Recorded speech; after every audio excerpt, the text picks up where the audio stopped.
Okay, in continuation with the previous lecture, we are back again in a TY.B.Sc Zoology class paper on environmental biology. We were discussing about the normal constituent of atmosphere in air pollution while discussing 3.2 and 3.3 topics in university syllabus. So here is the types and sources of air pollution. Air pollution chemicals added to the atmosphere by natural events or human activities in high enough concentration to be harmful. Already we have seen 2-3 different definitions of air pollution. The basic concept of definition of air pollution is in a normal constituents or composition of atmosphere, in natural composition of atmosphere, if by human activity we are contributing in increase of that normal constituents and abnormal constituents, which leads to the harm to the humankinds and earth and the nature, that is air pollution. The categories of pollutants here, pollutants are primary air pollutants and secondary air pollutants. So harmful substance that is emitted directly into the atmosphere, that is a primary pollutant. Okay, so if the car is running with a releasing lot of smoke and exhaust through that car exhaust pipe, that is a primary air pollutant. And secondary air pollutants, that harmful substance forms in the atmosphere when a primary air pollutant react with substances normally found in the atmosphere or with other air pollutants, that is a secondary air pollutants. Now if the carbon monoxide released through this car exhaust react with oxygen and water vapors, and if that carbon monoxide, carbon dioxide is converted into carbonic acids or nitric acid or sulfuric acid, then that sulfuric acid or nitric acid or carbonic acid works as a secondary air pollutant because they form the acid rain, and that way they damage the nature. So I hope you understood what is a primary pollutant, which is directly emitted after, for example, it's a fossil fuel. If you burn the coal, you release some poisonous gases and carbon particles, CO2, NO2, then SO2, all into the air. They are primary pollutants, and by combination of these primary pollutant with some water vapors or some other gases, when secondary chemical forms, which is serve as a pollutant, that is a secondary air pollutant. Everywhere in all kind different pollutions, air pollution, water pollution, land pollution, noise pollution, you will find a category of pollutant as primary and secondary. Okay, so in relation with the air pollution, we will see here the major air pollutant. Okay, so particulate matters, that could be the dust, lead or sulfuric acid. The compositions, dust composition vary because depending on the local soil nature and that dust composition may vary. Then here when we say lead as a particulate matter, it is chemically it is a Pb, lead, and here is a sulfuric acid. They are primary or secondary, they have separated here. So these two are primary pollutants, and a sulfuric acid is formed after reactions of the sulfur dioxides and water. So it is a secondary pollutant. And how physical state, in which physical state they are? They are in a solid particle state, and this acid is in a liquid particle state, droplet state. Okay, similarly nitrogen oxides, here example is a nitrogen dioxide, chemically it is NO2. This is a primary pollutant. They form a reddish brown gas. sulfur oxide example is a dioxide here, sulfur dioxide. This is again a primary pollutant. This all released through the burning of fossil fuel. It is a colorless gas with strong odor. Okay. You must have smelled the sulfur dioxide, rotten egg kind of a smell. Generally, you get it in your chemistry laboratories. Okay, thereafter carbon dioxide in the form of a carbon monoxide and carbon dioxide. Here it's written as a CO, carbon monoxide, single oxygen. Here two oxygen dioxides. They are again primary pollutant. Physical form is a colorless, odorless gas. Hydrocarbons, methane and benzene. These are the organic chemicals. This methane, CH4 and C6H6, they are again the primary pollutants, and they are colorless, odorless gas, liquid with sweet smell, benzene. Then ozone, O3. Now, naturally, ozone is present in a ozone layer in stratosphere, outside layer, side of a stratosphere, but O3 also form after a reaction of this CO2 with the other chemicals when it comes out through the burning of these fossil fuels through the car exhaust, and so it is secondary pollutant. They are pale blue gas with acrid odor. Then air toxics, that is a chlorine, is a major air toxic, and we use chlorine very freely for swimming tanks, water, for that as a cleaning agent in a drinking water, municipal corporation, bleaching powder, what we say bleaching powder is a source of this chlorine, and this is a primary pollutant. So chlorine then react with the water and forms the hydrochloric acids. So many other compounds from the chloride, this chlorine form. So it is a primary, it's a yellow green gas. Okay, so in summary here,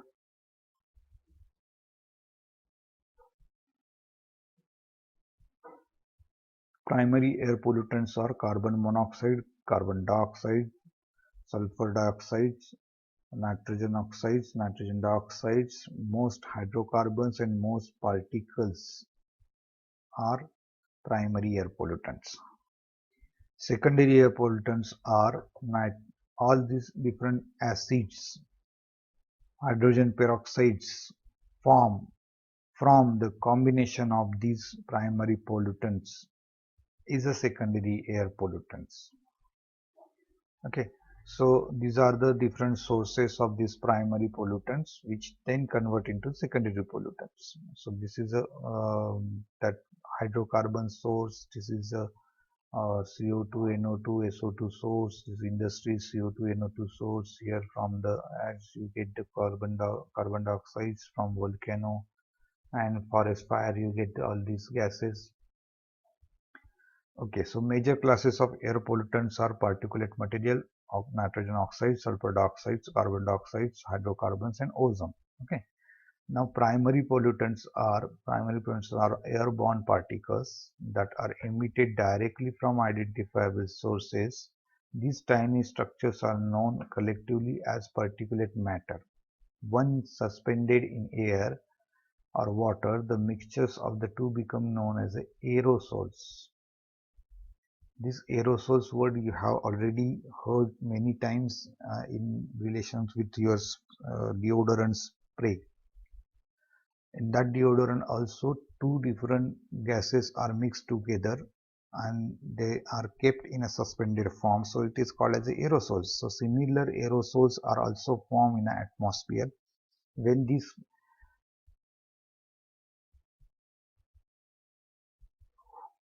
particles are remain suspended in atmosphere, that is called as aerosols. Okay, and why we are separating this pollutant into primary and secondary? If we able to identify the source and nature of primary pollutant, and if we able to stop release of this primary pollutant, we naturally get rid of that secondary pollutant. So the origin is anthropogenic, that is human activity generates all these pollutants. The combustion processes, chemical processes, nuclear or atomic processes, roasting, heating, refining process, mining process, quarrying and farming process. So many human related activities leads to the development of this primary suspended particle pollutant in a environment. Some natural sources are also there, that is volcano, breaking seas, then pollens and terpenes, fire, blowing dust, bacteria, viruses. They are the natural reasons, and their concentration never increases to the damaging level. But along with this natural, if we are contributing, then the concentration of pollutant will increase and that lead to the pollution. Okay, so here the tiny substructures being emitted by primary pollutants are known as collectively as a particulate matter. Once suspended in either air or water, the mixture is called aerosol. Now, I think this is not working here. We'll go to next slide. Secondary pollutants. Secondary pollutants are not emitted directly into the air, but from the atmosphere, from the reaction taking place between the primary pollutant, we get the secondary pollutant. So if the smoke plus fog together, it is a smog. So water droplets and the smoke when forms a aerosol or mixtures that remain suspended in the air, and that is the smog. So which you experience if you go on a terrace and look take a look around your city.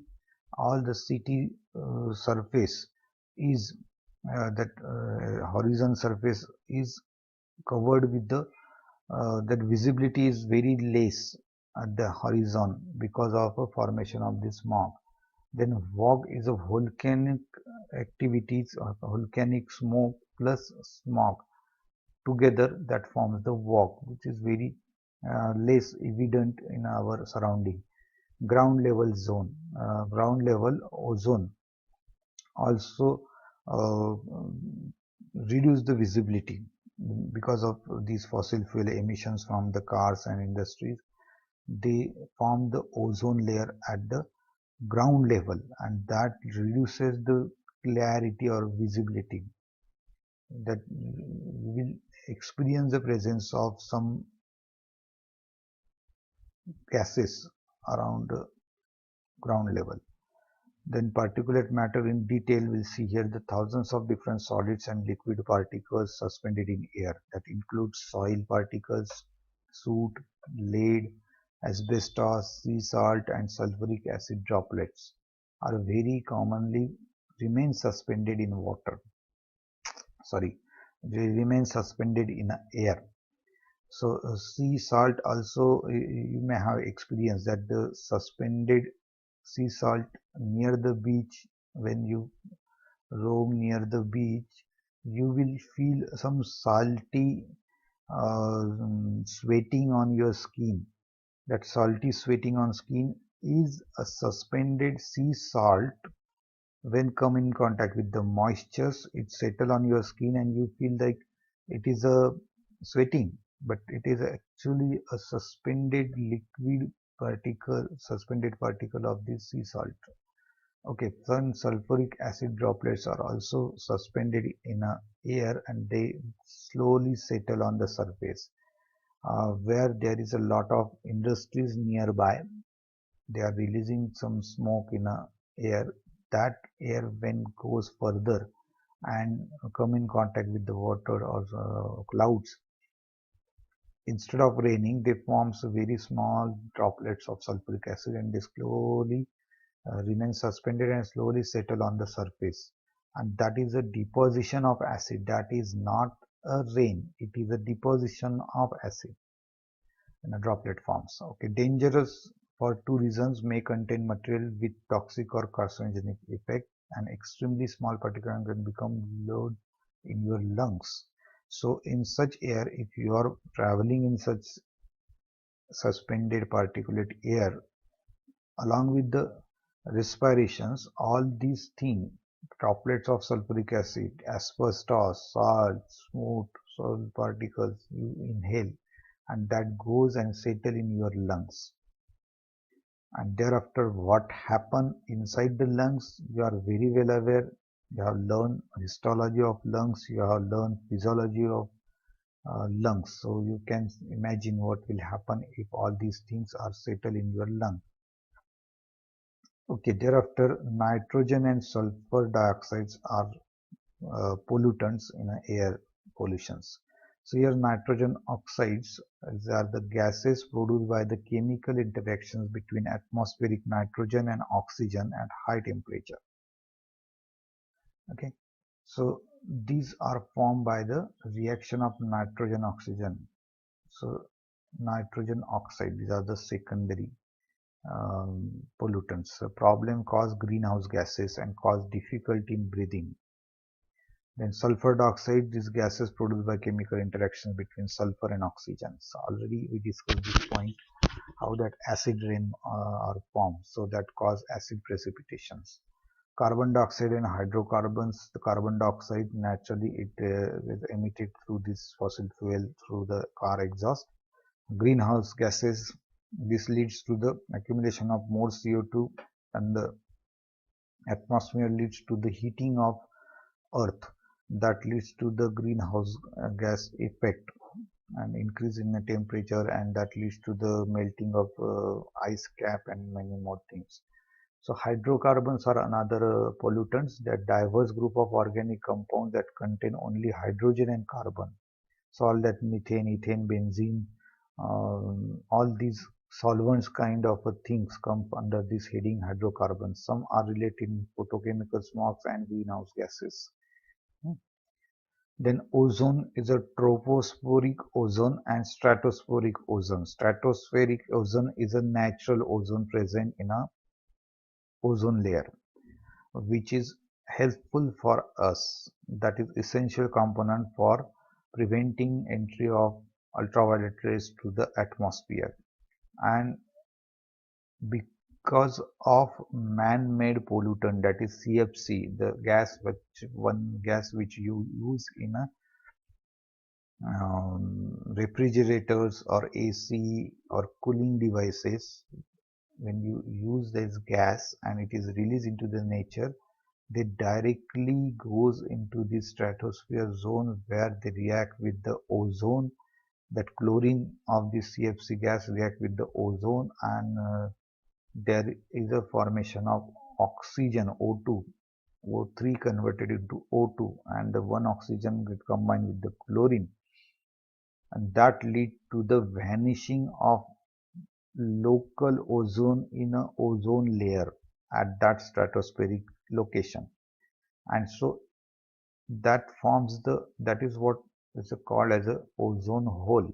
When the ozone is changes into the O2, O3 change into O2, and layer of oxygen is then serve as a hole in a ozone layer, because O2 don't arrest entry of UV rays, and directly UV rays enter into the atmosphere in more concentration. So man-made activity are destroying this ozone layer, which is helpful. So that is what is the stratospheric ozone. Now, what about tropospheric ozone? Tropospheric means the layer immediate to the soil, to the earth. Below 15-kilometer height, all that tropospheric zone is there. In that zone, many man-made activities increasing the leads to the formation of ozone. That is a secondary air pollutant, that component of a photochemical smoke.